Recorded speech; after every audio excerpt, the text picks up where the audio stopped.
بسم اللہ الرحمن الرحیم۔ جھوٹی قسم کھانا۔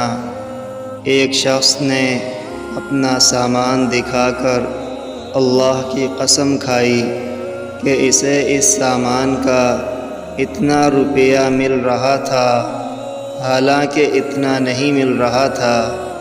اس پر یہ آیت نازل ہوئی: اعوذ باللہ من الشیطان الرجیم، بسم اللہ الرحمن الرحیم۔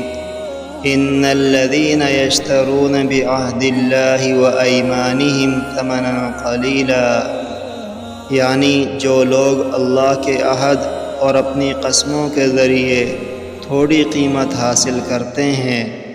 ابن ابی اوفا رضی اللہ عنہ نے کہا کہ گاہکوں کو پھانسنے کے لیے قیمت بڑھانے والا سود خور کی طرح خائن ہے۔